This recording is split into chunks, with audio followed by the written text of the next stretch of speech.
Nandito pala kami sa may church na merong buhay na bato and papasok ako. Daming tao sa may truck kasi palamig na siya. Papasok ko sa loob. Yung asawa ko is nandoon lang sa aming sasakyan. Hintayin niya lang ako and open pa yung church.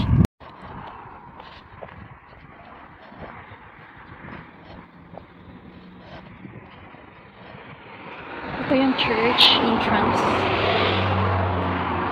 And dito ka bumibili ng mga souvenirs.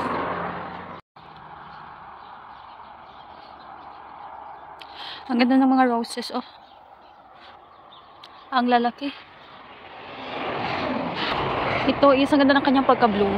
Tingnan nyo naman, oh. Super ganda. And another one. Another color. Super nice. Yan, oh. Nice man sini, oy.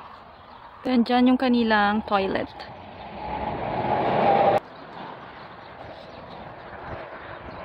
Ito yung area na may buhay na bato. Yan siya. Yan yung buhay na bato na cross. And pwede ka dyang maglagay ng money. Then you can wish. Ito naman is yung kanilang sindihan ng kandila. Pero wala akong dalang candle. Nakalimutan ko. Yung area na yan is, I think, para yan sa patay. And ito naman yung V is, kung hindi ako nagkakamali, is para naman yan sa mga buhay. Maganda na siya kasi nilagyan na nila ng ganyan, oh. Before parang wala yan. Tapos ito yung kanilang church. Yan yung sa taas. And dito sila nagmimisa. Holy, kuwan din to siya, Holy Church. Yan.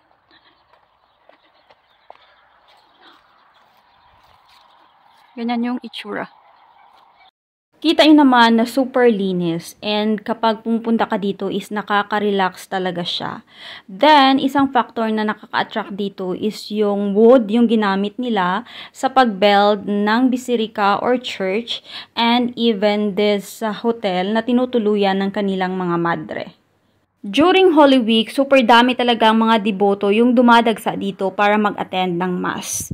And huwag kalimutan na magdala ng kandila kasi after the Mass is kailangan mong sindihan yung kandila galing dito sa church and bawal siyang mamatay hanggang sa makauwi ka ng bahay. Lumabas na ako sa church kasi may mga tao na pumupunta din doon. Then after this is uuwi na kami ng aking asawa. The good thing lang dito is meron ng bus stop. Before is wala pa tong bus stop. Then meron din siya sa other side. Puntahan natin yung dating may tanim pa na sunflower. At ngayon is wala na. Na-harvest na siya. Ipapakita ko sa inyo kung malinis na ba. Ito na nga siya, malinis na siya. Tingnan nyo. Good na to siya for next year. Sa pagtatanim nila next year.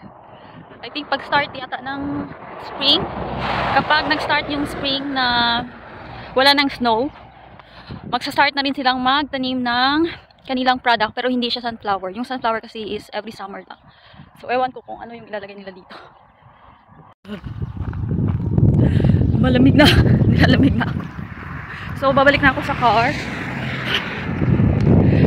Kahit may init siya pero yung hangin malamig. So, uuwi na kami sa my center para makapagpahinga kasi tapos na akong umikot sa may loob ng church. Bye-bye!